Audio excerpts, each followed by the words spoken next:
Y estamos ahí en el comentario de la Biblia Continental AD, hermanos, del pastor Teófilo Aguillón, que es un comentario muy profundo y muy sencillo. Un comentario que todos tenemos que leer.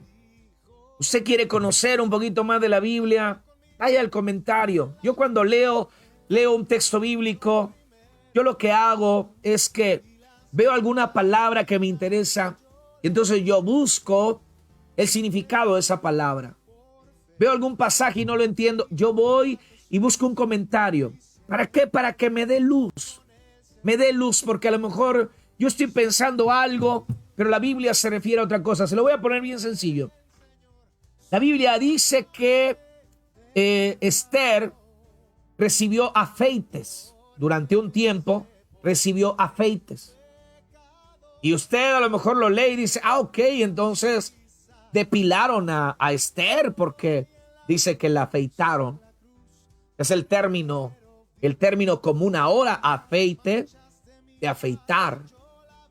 Pero la Biblia no se refiere a esa clase de afeites. O sea, habla de perfumar, tiene otra connotación bíblica. Y nosotros nos podemos ir con esa primera que tiene nuestro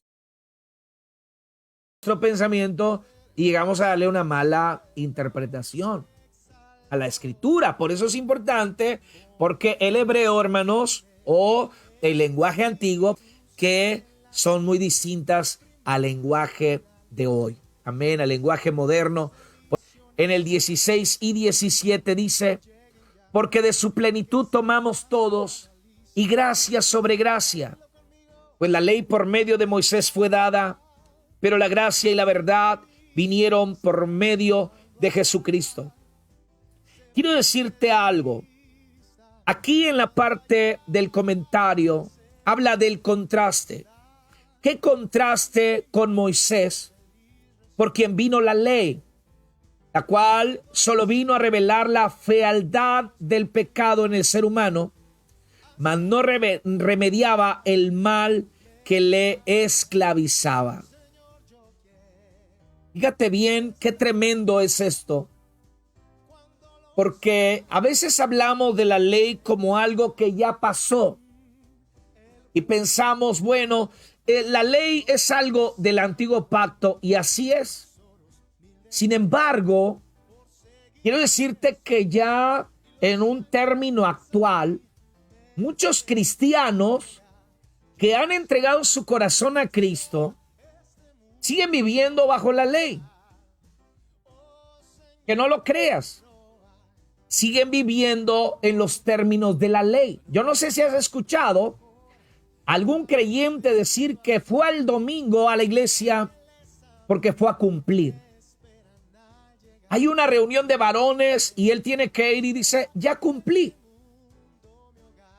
Y ven la lectura de la Biblia, la asistencia a los cultos, ven la obra de Dios como una obligación. Es más, hay quienes le dicen, creyentes, diciéndole a creyentes, es que tienes que cumplir. Yo no sé si usted lo ha escuchado. Eso es ley. Eso es ley. Sin embargo, la ley lo que hace es solamente evidenciar lo que hay dentro de nuestro corazón. Y al final, la ley no puede cambiar al corazón humano. No puede cambiarlo.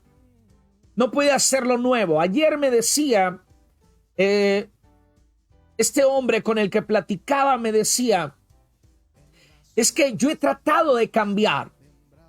Yo he tratado de dejar el alcohol, pero no puedo. Pero eso también es lo que hacen muchos cristianos.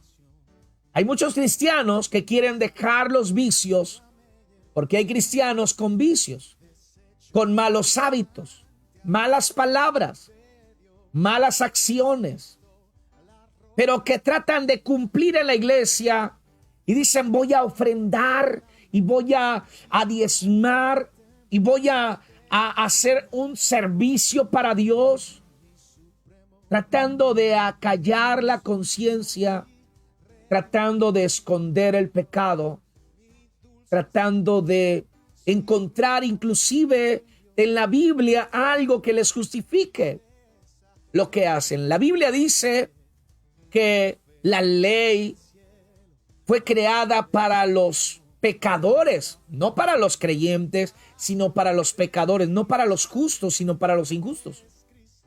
La ley fue hecha para los parricidas, matricidas, para los ladrones, para los fornicarios, para los adúlteros. La ley fue hecha para los que quebrantan la ley. Y antes nosotros vivíamos bajo la ley del pecado. Y teníamos dentro de nosotros, porque no somos como los judíos, teníamos dentro de nosotros una ley que se llama la ley de la conciencia, la cual quebrantábamos seguidamente. Y no obedecíamos a lo que la ley de la conciencia nos decía y al final terminamos cauterizándola. Pero terminamos pisoteando la ley. Aquí en ese caso, el apóstol Juan, él está hablando de la ley divina dada en el Sinaí.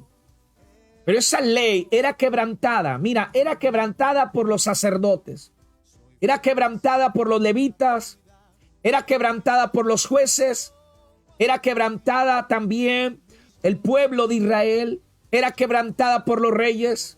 Todos quebrantaban la ley porque no podían obedecer por sí mismos a la voz de Dios. Aunque no eran fornicarios de hecho, pero sí lo eran fornicarios de corazón. Aunque ellos no tocaban a la mujer ajena, en su pensamiento ellos elucubraban un momento sexual con ellas, aunque no las tuvieran, ¿verdad?, en lo físico, pero sí en lo mental, sí dentro de su corazón, porque el pecado estaba ahí gobernando. Y entonces, pues la ley no podía cambiar el corazón del hombre. La ley no puede cambiar al hombre. Hay quienes quieren estar en la iglesia y les gusta mucho la membresía de la iglesia. Es que yo soy de esta iglesia. Es que mi membresía, es que yo soy miembro oficial de la iglesia. Y están buscando los derechos eclesiásticos. Pero la iglesia no murió por ti. La organización no murió por ti en la cruz del Calvario. Tú estás todavía viviendo bajo la ley. Si todavía estás viviendo en pecado, todavía estás en la ley. Porque la ley solamente vino a mostrar el pecado del hombre. Vino a sacar que somos pecadores. El apóstol Pablo mismo decía: lo que no quiero hacer, eso hago. Encuentro que el pecado está en mí. Será hable de mí, ¿quién me librará de este cuerpo de muerte? ¿Dónde está metida la ley? Está dentro de nosotros. Y estamos esclavos a ella. Y por eso el hombre está tratando de acallarla. Está tratando de cauterizarla. Y ahora, en los días en los que vivimos, el hombre está pisoteando la ley flagrantemente. Antes, por lo menos, le acusaba a la conciencia en su corazón y se retraía y no hacía. Y decía: ok, estoy mal, no lo voy a hacer. Y sin embargo, en los tiempos en los que vivimos, a sabiendas de que está mal, a sabiendas de que es algo no deseable delante de Dios, algo desagradable, el hombre sigue pisoteando la ley, pero ahora de manera flagrante, porque ha cauterizado ya la ley de la conciencia. Ha pisoteado la palabra de Dios de manera flagrante. El problema es que ahora eso está pasando dentro de las iglesias. Pero no todos viven bajo la ley. Aquí el apóstol Juan está hablando sobre todo a los que viven bajo la gracia. Juan declaró por medio de estas palabras que en Cristo hay una provisión infinita del favor divino, de su plenitud tomamos todos, dice la Escritura. De su plenitud tomamos todos. ¿Y qué quiere decir de su plenitud? ¿Qué es esa plenitud de la que habla la Escritura? Piense nada más. Dice la palabra que Dios puso en Cristo todo. Cristo ha tenido de nosotros misericordia. Él es toda misericordia. No importa lo que hayamos hecho, Él nos perdona porque Él tiene misericordia de nosotros. Es bondadoso porque nos hace todo bien. Usted lee el Salmo 1, dice la palabra que Él nos llena de todo bien. Él es nuestra justificación. Que aunque somos pecadores, somos declarados inocentes por causa de que Cristo pagó por nuestros pecados. Y disfrutamos de esa plenitud de justificación y por eso entramos hoy al lugar santísimo a pesar de nuestra condición. Recibimos de Él la redención porque estábamos vendidos al pecado, pero Él vino a comprarnos del pecado, de la muerte, de las garras del diablo. Nos vino a arrebatar. Él nos vino a arrebatar del mundo. Él nos vino a redimir. Estábamos vendidos literalmente y estábamos perdidos en ese hoyo y no íbamos a salir nunca si Él no nos redimía, si Él no pagaba el precio, no con oro ni plata, sino con la sangre preciosa como de un cordero sin mancha y sin contaminación. Ya destinado desde antes que nosotros viniésemos al mundo o hombre fuera creado sobre la tierra, ya estaba Cristo listo para venir a rescatarnos de nuestra vana manera de vivir.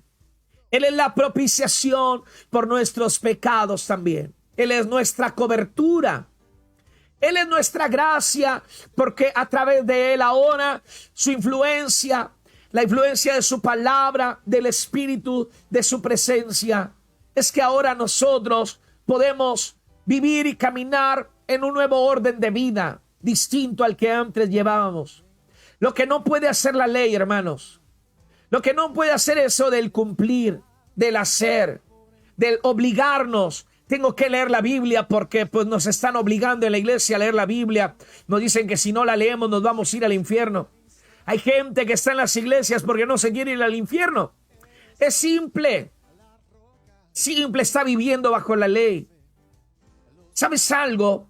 Hay quienes quieren llegar al cielo porque están buscando la recompensa, quieren llegar a la Nueva Jerusalén, porque se les ha dicho que hay una Nueva Jerusalén y hay unas calles que vamos a caminar, hay una gloria y una herencia que vamos a recibir.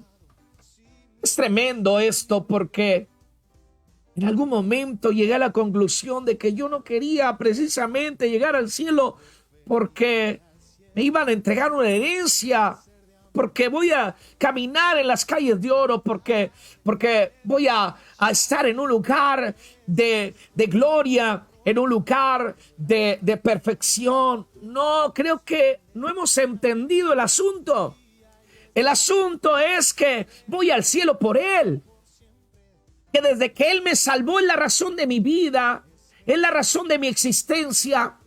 De Él tomo la vida, de Él tomo su amor, Él me da su misericordia, de Él recibo su bondad. Cuando estoy triste, Él me da todo el consuelo. Cuando estoy en necesidad, Él me da toda la provisión. Cuando estoy en el momento de la muerte, Él me da la vida. Cuando estoy en una situación de angustia, Él me da la paz. Cuando estoy en un momento de desesperación, Él trae quietud a mi alma. Él lo es todo en mí. Resulta que Cristo viene a ser la razón de la existencia del ser humano, la razón de la existencia del cristiano. Y entonces podemos ir, como dice el texto, podemos ir a esa fuente inagotable. De esa fuente inagotable dice, hemos recibido bendición tras bendición. Bendición tras bendición, hermanos. Yo no sé tú si estás entendiendo, pero el cristianismo es Cristo. El cristianismo es su gracia, es su amor, es una necesidad de su presencia. Es una necesidad de estar bebiendo de Él todos los días, y tomar todo de Él.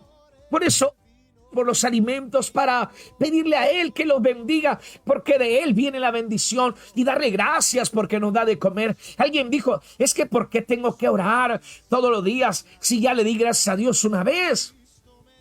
Ya sé que Él me bendice, sí, pero en nuestro corazón debe de haber gratitud por la abundante gracia que Él nos da, porque sigue mandando bendición, nos libra, Él es nuestro protector, nos libra de peligros de muerte. Tal vez estuviste a punto de morir y no lo supiste, pasando en tu vehículo, no te has dado cuenta de la salvación del Señor. Recibes abundante bendición, gracia sobre gracia, bendición sobre bendición, salvación sobre salvación, gozo sobre gozo, paz sobre paz. Todo proviene de Él. Todo proviene de Él por su grande misericordia. Y mira lo que dice aquí el comentario bíblico. En Jesús no hay regateos y todo es plenitud. El agua que ofrece es suficiente, ya no necesitas más. ¿Por qué no tomas, hermano? Es que en la iglesia me dicen que no tome. No, eso es ley.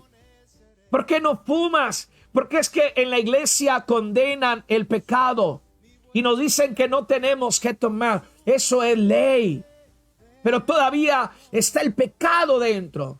Todavía está dentro la maldad. Todavía está dentro, hermanos, todavía está dentro la condición humana pecaminosa.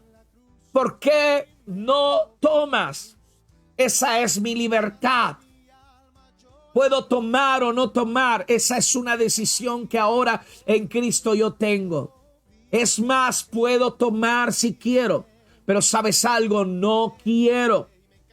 No lo deseo porque estoy bien. No necesito fumar porque estoy bien. No necesito ir a buscar a otra mujer para pecar porque no necesito, porque estoy pleno, porque estoy bien, porque tengo libertad, porque Cristo me da todo. Si yo voy a buscar algo que no necesito, entonces lo único que estoy haciendo es negarme a lo que ya tengo, a la bendición que he recibido del Señor. Te lo pongo bien sencillo.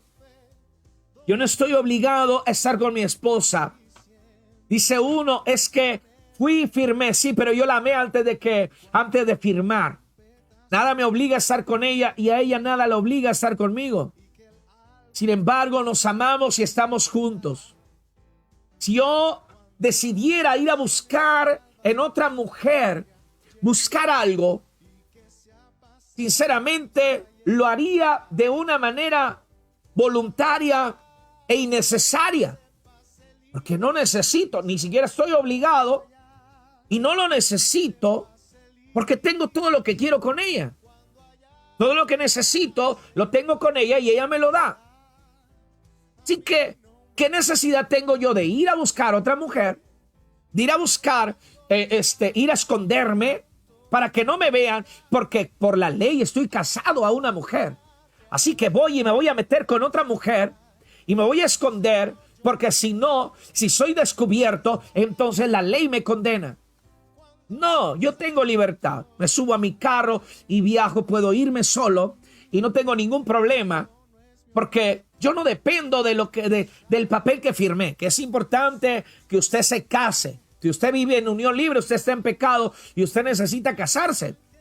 Y eso no quita esa responsabilidad. Pero yo no dependo del papel porque no estoy esclavo al papel. Mi vida está esclava a Cristo. Mi vida está esclava a su voluntad. Y de Él tomo la gracia, la bendición. De Él tomé a mi esposa. De Él tomo todo lo que ahora tengo y disfruto de Él. Y vivo en su libertad. Él me ha otorgado, me ha roto las cadenas y me ha dicho, ve a donde quieras. Y le digo, Señor, yo quiero estar contigo siempre. Eso es la gracia. Ok, vas a estar conmigo siempre. Aquí está mi gracia. Aquí está mi bendición. Aquí estoy contigo para ayudarte, para bendecirte. No es lo mismo con aquellos que llegan a Cristo, pero que llegan de una manera obligada. Oh, es que tengo que ir al templo. Oh, es que tengo que cantar. Es que tengo que ir a predicar. Es que estoy obligado. No puedo hacer otra cosa. No, yo no estoy con mi esposa por obligación, estoy por amor. Lamentablemente, muchos maridos están en este momento, porque han fracasado en su matrimonio, están en este momento ligados a sus esposas o ellas ligadas a sus esposos porque hay un papel y una ley de por medio que los tiene ligados, pero están esclavos. ¿Esclavos a quién? Pues esclavos a la ley.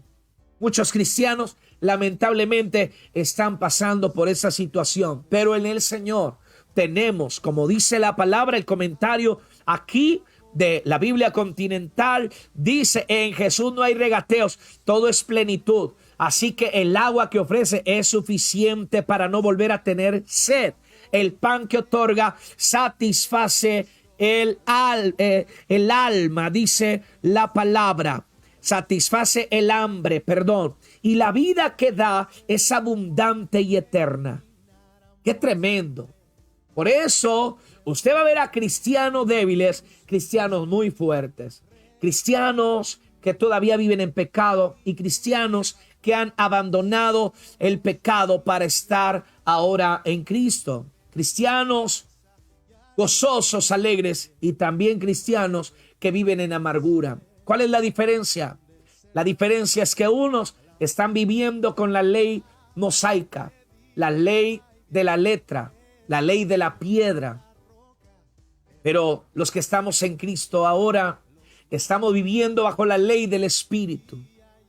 Y pondré mi espíritu dentro de vosotros.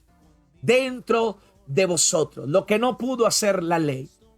Muchos dicen: es que no siento al Señor. Es que yo no puedo, entregarme completamente. Es que todavía está viviendo con una ley de piedra.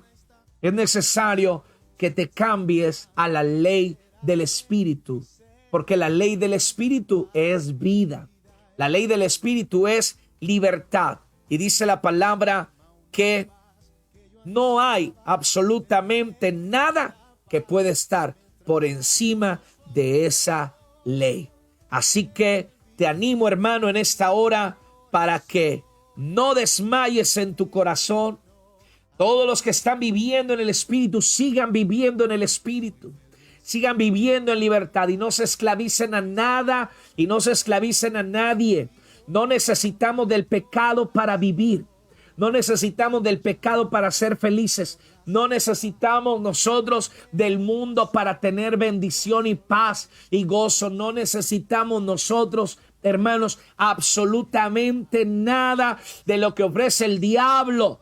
No necesitamos absolutamente nada de lo que pueda ofrecer este mundo, las tentaciones, nada. Lo único que tú y yo necesitamos es a Cristo, solamente a Jesucristo en nuestro corazón. Así que yo te invito en esta preciosa mañana, en esta tarde, dile a Jesús: Jesús, yo quiero de la vida que tú das. Jesús, yo quiero de la vida que das. Acuérdate lo que le dijo la mujer samaritana. La mujer samaritana le dijo a Jesús: dame a beber siempre de esa agua para que nunca tenga que venir a tomar de esta agua que da ese pozo. Ya dame esa agua para no tener que depender del pecado. Dame el agua de vida para no tener que seguir tomando, para no tener que seguirme drogando, para no tener que seguir fornicando, adulterando o alcoholizándome. No, dame siempre esa agua para no volver a tener sed jamás. Y una vez que Cristo te dé libertad, no te vuelvas a esclavizar. Aprende a vivir en la libertad con Cristo. Padre, predicar la palabra del Señor. Y bueno, yo quiero leerle, ahí estamos leyendo el pasaje de Juan capítulo 1 del versículo 1 al 18 en el comentario de la Biblia Continental AD. Usted sabe que esta Biblia, hermanos, El director de la Biblia es el reverendo Teófilo Aguillón, un hombre de Dios, de gran trascendencia, hombre de 80 años que sigue sirviendo a Dios incansablemente. Y ahorita tiene esta propuesta de trabajo, ¿verdad? Este proyecto de terminar toda la Biblia, los 66 libros, terminar toda la Biblia Continental AD. Y hay otros proyectos que tiene él con el ministerio. Estemos orando por ellos. Pero este comentario ha quedado ahí para usted y para mí, para facilitarnos el trabajo a los pastores, facilitar el trabajo para los maestros, aún en los institutos bíblicos.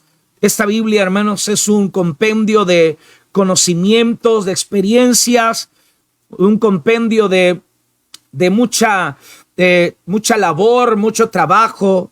Así que está ahí y es un comentario sencillo, fácil de asimilar, muy fácil de entender. Así que le invitamos para que usted pueda entrar a la web y vea ese comentario bíblico que se llama la Biblia Continental AD.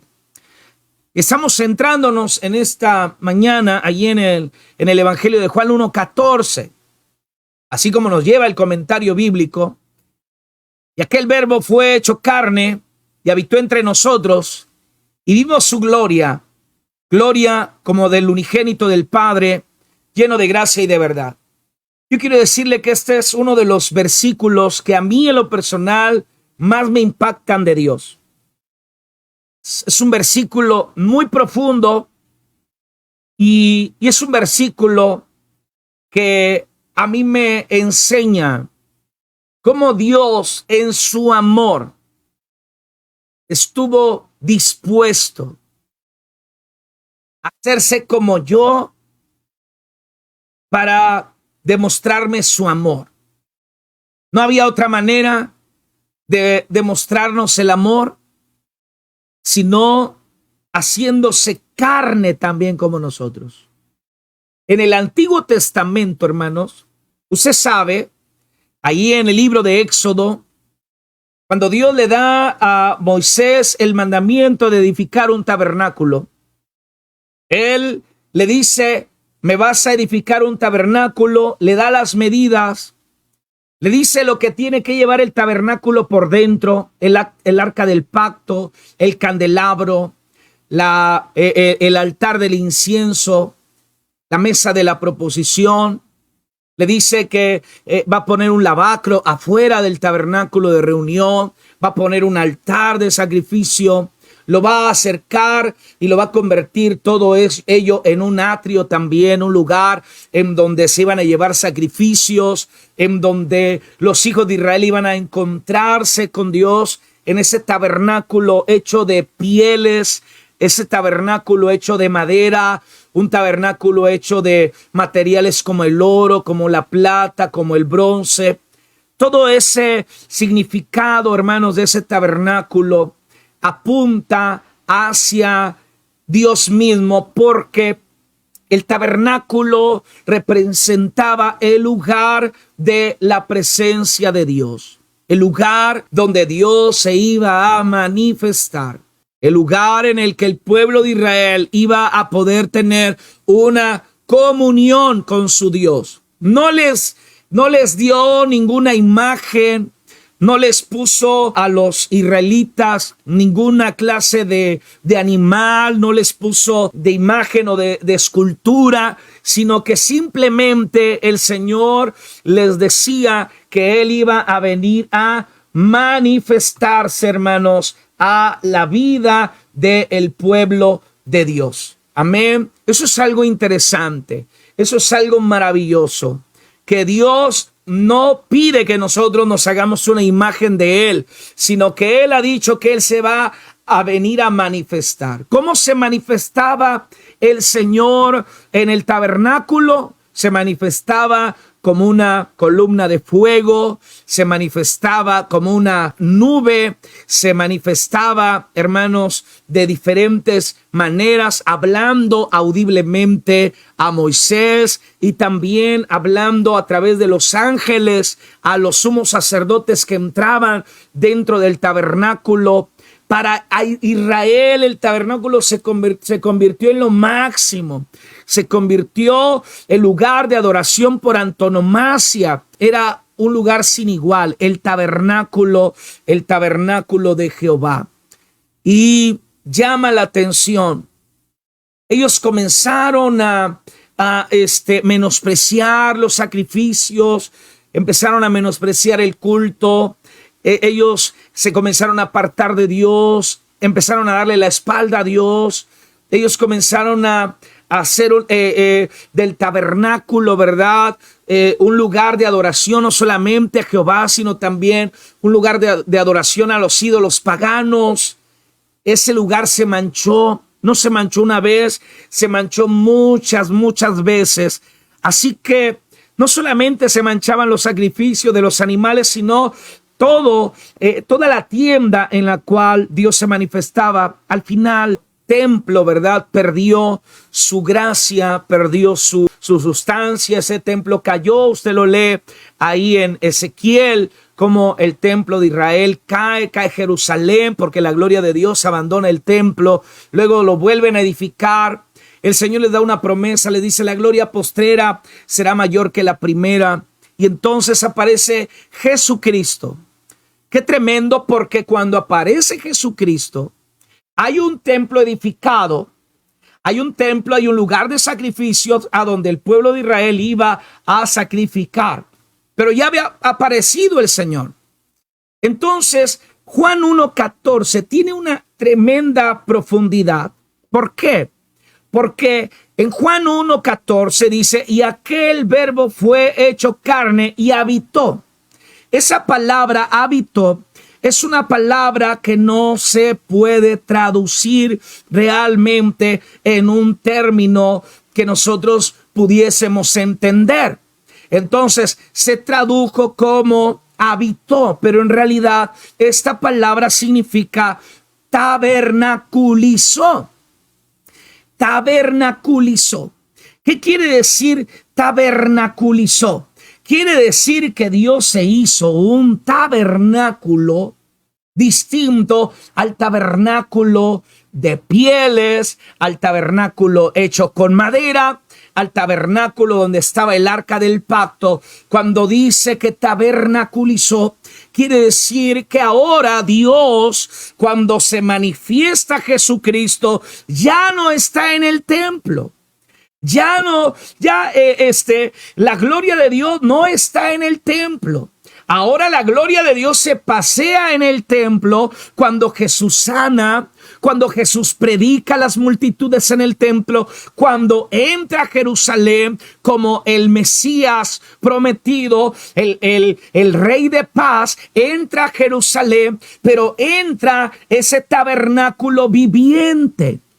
Ya la gloria de Dios no está en el templo de Israel.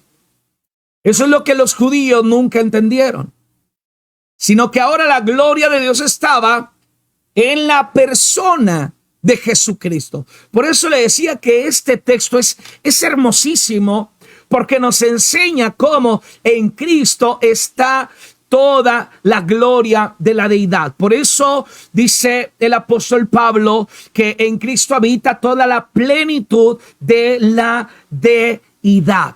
Amén. Entonces el verbo, dice el comentario, el verbo se presentó ante el mundo y lo hizo convirtiéndose en un ser de carne y hueso, compartiendo ahora nuestra naturaleza, sin dejar de ser Dios, por supuesto. Dice el comentario, asumió nuestra naturaleza y vino a ser como nosotros. Lo que tenemos que entender acerca de esa encarnación de Cristo no es que solo haya tomado una forma humana, sino que se hizo verdaderamente hombre.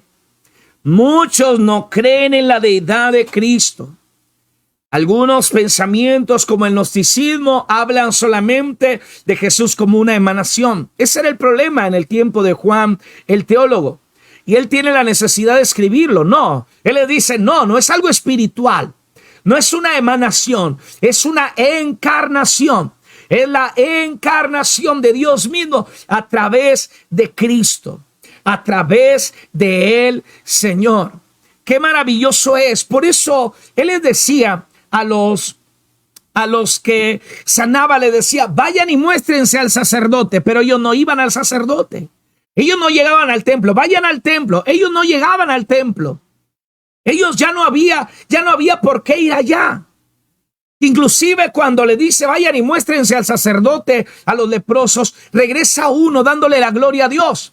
Él pregunta y dice, ¿y dónde están los demás? Ya no regresaron. ¿Por qué? Porque la gloria de Dios ya no estaba en el templo.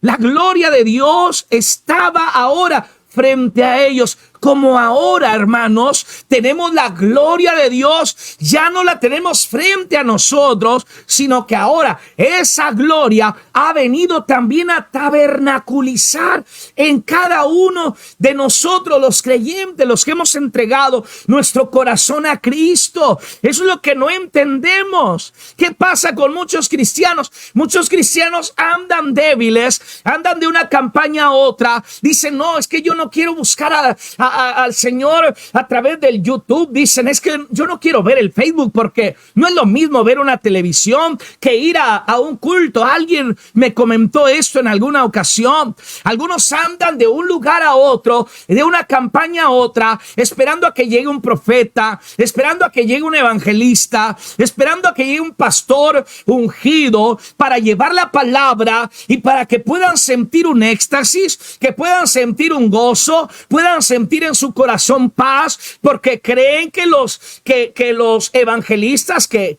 tienen razón, creen que los evangelistas son portadores de la gloria de Dios, pero no son los únicos portadores, hermanos. En realidad, los evangelistas, pastores, maestros y todos aquellos a los que el Señor lo llama, son el objeto de una iglesia sobre la cual mora el Espíritu Santo. Un evangelista, pastor, no puede llegar a ser alguien si no es por la iglesia en su conjunto, la iglesia que lo respalda, la iglesia que ora por él, la iglesia que está impulsándolo para llevar a cabo la obra del Señor. Pero es una iglesia que está llena del Espíritu Santo, porque es tabernáculo del Dios viviente. Dijo el apóstol Pablo, somos templo del Dios viviente. Ahora nosotros somos ese tabernáculo sobre el cual la gloria de Dios viene a habitar. Yo no sé si usted lo alcance a entender en esta mañana. Para muchos Cristo es solamente una ilusión. Jesucristo para muchos cristianos es solamente un pensamiento, es solamente una emoción. No, Cristo, hermanos, es una realidad en la vida de todo creyente que busca con todo su corazón la presencia de Dios. ¿Dónde vas a encontrar a Cristo? En tu corazón. ¿Dónde vas a encontrar al Espíritu Santo? En tu corazón. No lo vas a encontrar en la campaña. A la campaña lo llevas, a el culto lo llevas al lugar de reunión, a donde se congregan los santos. Ahí llevas el Espíritu Santo. No es que lo vayas a recibir, sino que Él está contigo para morar siempre. Fue lo que el Señor le dijo a los discípulos: es necesario que me vaya para que venga el Espíritu Santo, para que esté en ustedes todos los días hasta la eternidad. Amén. Es importante que nosotros esto, hermanos, lo entendamos. Dice la frase: habitó entre nosotros. Habitó entre nosotros, puso su tienda entre nosotros. Nos recuerda, dice el escritor, el arca del pacto, símbolo de la presencia divina que habitó en el tabernáculo por medio de ella Dios moraba entre su pueblo. Ahora, dice el comentario, el Verbo plantó su tabernáculo entre nosotros. Él es Emmanuel, Dios con nosotros. No es posible que nosotros andemos buscando al Señor fuera cuando debemos de buscarlo dentro. Ya debimos haberle abierto la entrada. Ya le debimos haber dicho: entra en mi corazón, Jesús. Ven a reinar en mi corazón. Vendremos y haremos morada. La palabra de Dios no miente. Eso no es un asunto espiritual solamente o algo figurativo, sino que se está hablando de una realidad. Se está hablando de algo real. Algo que debe de ser palpable, perceptible, debe de asimilarse en el corazón. El deseo de Dios siempre ha sido habitar en el corazón del hombre, siempre, hermanos. Por eso no lo tenemos nosotros que olvidar. No tenemos que olvidar. Fíjese, al hacerse Jesús hombre, por eso ahora tenemos esa comunión con Dios. Porque Él se hizo hombre como nosotros. La empatía de nuestro Salvador se hizo evidente al encarnarse. El Verbo ahora participaría de todas las experiencias, sintiendo hambre, fíjese, conociendo el cansancio, sufriendo, llorando y también siendo tentado, aunque nunca pecó, dejándonos ejemplo. Y ese nada más, porque luego acusamos a Dios. Luego decimos, es que Dios Jesús no se dolió como yo. No, es que si no, no hubiese sido legal el juego. Satanás hubiese tenido el derecho de reclamar y decir, no, es que tu hijo no sufrió. No, él tenía que sufrir el dolor. Él tenía que sufrir el menosprecio. Él tenía que sufrir nuestros dolores, como dice la palabra. Él lo sufrió todo. Él también murió como nosotros nos morimos. Él también tuvo hambre como nosotros tenemos hambre. Él también tuvo sed como nosotros tenemos sed. Él también se cansó como nosotros nos cansamos. O sea, Dios no te va a pedir algo que Él no haya hecho. Dios no te va a pedir que tú sufras por Él si Él no ha sufrido por ti. No hay una consistencia, no hay realmente, hermanos, una congruencia en pedir algo que no se ha experimentado. No, Dios no nos podía pedir algo que Él mismo no hubiese sufrido. Si Él te dice que sepas soportar el dolor, es porque Él soportó el dolor. Que aprendas a soportar el menosprecio por causa del evangelio, es porque Él lo sufrió. Que aprendas a soportar hambre y creer en Dios, en que Dios te va a bendecir y te va a ayudar en las necesidades, porque Él también tuvo hambre y Él siempre esperó en el Padre, siendo tabernáculo viviente, haciéndose hombre como tú y como yo, pero siendo un siervo de todos. El siervo sufriente, dice la palabra.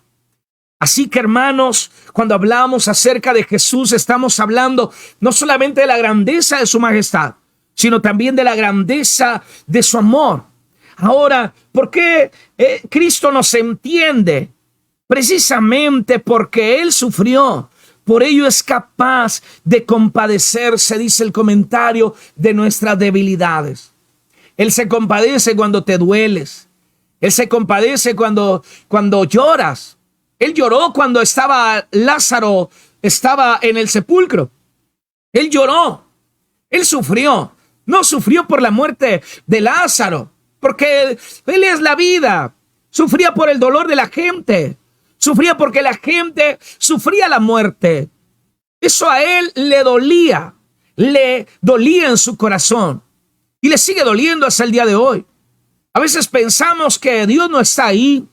Cuando estamos enfrentando un momento de dificultad, como una enfermedad, que nos han dicho que nos vamos a morir y quedamos en el desconsuelo y pensamos que Dios, cuando clamamos a Él, pensamos que Él no nos escucha. Él está más cerca de nosotros en el momento en el que menos lo sentimos. Él está ahí. Él está cuidando de nuestras vidas, de nuestras almas. Él está teniendo de nosotros misericordia. El problema con nosotros es que nosotros no quisiéramos sufrir. Es que nosotros no quisiéramos sentir lo que estamos sintiendo. No queremos dolernos. Quisiéramos que todo lo bueno pasara en nuestras vidas, pero que nada malo sucediera. Hay cosas que Dios no podía cambiar a causa del pecado, hasta que sean regeneradas todas las cosas. Así que la única manera era prepararse un tabernáculo como tú y como yo. Es agarrar como el gerente, agarrar la escoba con el afanador y ponerse a limpiar. No le puede decir, no hagas el trabajo, porque el trabajo se tiene que hacer. Pero te puedo ayudar. Hay cosas que no puedo dejar de hacer. Hay cosas que se tienen que llevar a cabo y que se está obligado y se debe estar determinado a hacerlo. Porque eso es algo que se requiere y es obligadamente requerido. La paga del pecado es algo requerido y es algo obligado. Y como la paga del pecado es la muerte, dice la Escritura que Dios nos amó tanto que envió a su Hijo a morir por nosotros en la cruz del Calvario. Estuvo dispuesto a sufrir por nosotros, amarnos hasta la muerte, amarnos hasta las entrañas. Dice la Escritura que Jesús, cuando veía las multitudes, las veía como gente, como ovejas que no tenían pastor, y eso lo conmovía en sus entrañas. Por eso Cristo tal vez no podía dormir y no podía tener paz. Él no estaba tranquilo mientras andaba en este mundo viendo el sufrimiento de la humanidad. Hasta que no llegó a la cruz del Calvario y pudo cumplir ese ministerio. Hasta que no llevó ese tabernáculo hasta la cruz. Y ahí lo quebrantó. Y ahí lo entregó. Ahí se ofreció el mayor sacrificio de la historia, hermanos, en toda la historia de la humanidad, porque era necesario. Él sufrió también todas nuestras debilidades físicas. Él las sufrió. Algunos ven en el Verbo encarnado un hombre común. Esto es algo muy, muy común el día de hoy, que solamente ven en Cristo un hombre. Como ya ha dicho Juan, muchos no creyeron en él. Eso es lo más terrible. Que no se crea en él. Mira, que el mundo no lo crea es una cosa, pero que los creyentes no lo crean, eso es algo preocupante. Si tú lees la Biblia, dice la Escritura que cuando él resucitó, aún mostrado resucitado, no creían en él. Dudaban de él. Dudaban si Cristo realmente era el resucitado.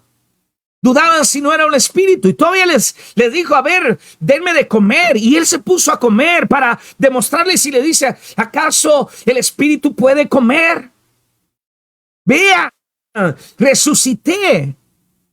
Como que no les quedaba esa idea, como a muchos que están en las iglesias que siguen dudando todavía de Cristo. Amén. Pero los que lo tenemos bien marcado en nuestro corazón sabemos que Él es una realidad, una verdad. Pero aquellos, fíjese lo que sigue diciendo, pero aquellos que lo recibieron pudieron contemplar a través de esa humanidad la gloria propia del único Hijo de Dios. Experimentaron la gracia salvadora y conocieron la verdad en aquel que reveló al Padre. Ellos lo conocieron. Mira, tú te vas a dar cuenta entre los que conocen a Cristo y no. En la Biblia tú vas a ver a gente sanada.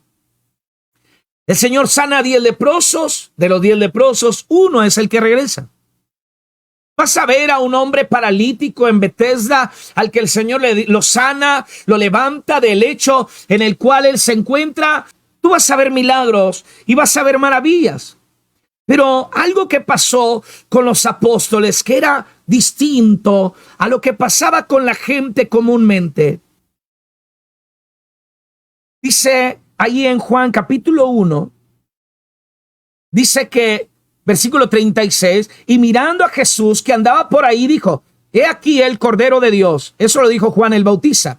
Le oyeron hablar los discípulos, y los dos discípulos, y siguieron a Jesús. Y volviéndose Jesús y viendo que le seguían, le dijo, ¿qué buscáis? Ellos le dijeron, Rabí, que traducido es maestro, ¿dónde moras? Les dijo Jesús, venid y ved. Fueron y vieron dónde moraba y se quedaron con él aquel día porque era como la hora 10:00. Andrés, hermano de Simón Pedro, era uno de los dos que habían oído a Juan y habían seguido a Jesús. Este halló primero a su hermano Simón y le dijo: hemos hallado al Mesías, que traducido es el Cristo. Y le trajo a Jesús, y mirándole Jesús dijo: tú eres Simón, hijo de Jonás, tú serás llamado Cefas, que quiere decir Pedro. El siguiente día quiso Jesús ir a Galilea y halló a Felipe y le dijo: sígueme. Y Felipe era de Betsaida, la ciudad de Andrés y Pedro. Felipe halló a Natanael y le dijo: hemos hallado aquel de quien escribió Moisés en la ley, así como los profetas, a Jesús, el hijo de José de Nazaret. Natanael le dijo: ¿de Nazaret puede salir algo de bueno? Le dijo Felipe: ven y ve. Cuando Jesús vio a Natanael que se le acercaba, dijo de él: he aquí un verdadero israelita, en quien no hay engaño. Le dijo Natanael: ¿de dónde me conoces? Respondió Jesús y le dijo: antes que Felipe te llamara, cuando estabas debajo de la higuera, te vi. Respondió Natanael y le dijo: Rabí, tú eres el Hijo de Dios, tú eres el Rey de Israel. Respondió Jesús y le dijo: porque te dije, te vi debajo de la higuera, ¿crees? Cosas mayores que estas verás. Y le dijo: de cierto digo, de aquí adelante veréis el cielo abierto y a los ángeles de Dios que suben y descienden sobre el Hijo del Hombre. Y te vas a encontrar algo aquí muy especial. Ellos no estaban viendo milagros. Ellos no estaban viendo señales, ellos no estaban viendo obras y no las estaban pidiendo tampoco. Pedro no le pidió a Jesús que le diera de comer. No le dijo: bueno, voy a tirar la red y yo quiero que tú alcances unos peces para mí, para mi casa, y entonces te voy a seguir. No. Pedro creyó en Jesús. Ellos podían sentir su presencia. Ellos podían sentir la gloria de Dios en ese ser, en ese tabernáculo viviente. No necesitaban un milagro para creer en Jesús. No necesitaban una respuesta. No necesitaban una obra. Era la gracia. Por eso el apóstol Juan, él escribe y dice de Jesús: aquel verbo fue hecho carne y habitó entre nosotros y vimos su gloria, gloria como la del unigénito del Padre, lleno de gracia y de verdad. Aquí, mire, lleno de gracia y de verdad. No dice lleno de milagros. Hacía cosas poderosas y nosotros creímos en él. No, su persona, su imponente personalidad, su gloria, su rostro, era lo que a ellos les llamaba. Sus palabras, la forma de hablar, era algo que los que quedaron ligados. Ya no se quisieron ir, ya no quisieron regresar a su casa. Ellos quisieron quedarse con Jesús. Ellos determinaron seguirlo porque sabían que en él habitaba toda la gloria de Dios. Así que, hermanos, nosotros no podemos esperar un milagro. Dios. No podemos esperar una obra y decir: si Dios me bendice, yo voy a creer. No, no puede ser así. Es que si Dios a mí me da, yo le voy a servir. No puede ser así. Esa es una falsa fe. O una fe basada en las obras, en las misericordias, en las bondades, pero no en la fuente como tal. No amamos a Dios por quien es, sino por lo que nos da. Muchos, cuando ya no reciben y ven que dicen: es que Dios no me da, es que Dios no me bendice, renuncian y se van. No era lo que yo quería. Pues, ¿qué era lo que querías? ¿Qué era lo que esperabas? ¿Qué era lo que deseabas? Te seguiré a donde quiera que vayas. No tengo donde recostar la cabeza. Oh, no, Dios, perdóname, pero no te puedo seguir así. Yo esperaba que me dieras por lo menos un cargo aquí entre tu gente, que me dieras una casa, que me dieras una bendición. Como hoy muchos pseudo predicadores están hablando acerca de que hay que tener el reino, hay que adquirir riquezas, hay que tener bienes, hay que tener posesiones. Jesucristo no tenía una sola posesión, ni siquiera el animalito con el que entró a Jerusalén era suyo. Jesús no tenía casa, era prestada en Capernaum. Jesucristo no tenía ningún bien. Todo era prestado. El aposento alto era prestado. La cruz era prestada. Todo era un préstamo. Jesús no tuvo nada. ¿Por qué nosotros vamos a querer riquezas? ¿Por qué nosotros vamos a querer los bienes de este mundo, los tesoros perecederos, cuando tenemos un tesoro mayor en el reino de los cielos? Cuando hay una gloria que nos está esperando y tenemos una herencia eterna que Dios nos ha dado en Cristo Jesús como una promesa de vida para nosotros.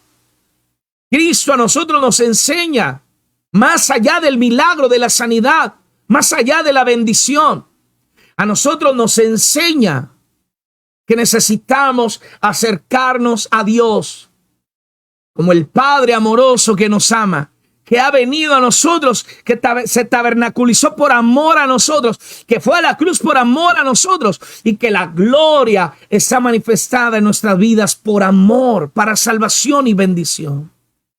Así que, hermano, que estás en esta mañana, yo te invito para que medites en esta porción de la Escritura. Medita en esa porción. Él se tabernaculizó, Él está con nosotros. Ahora somos el tabernáculo del Dios viviente, somos el templo del Dios viviente. Pero necesitamos realmente dejar que Él habite, toda su plenitud habite en nuestros corazones, por medio de su Espíritu Santo en nuestras vidas. Gloria al Señor por su amor.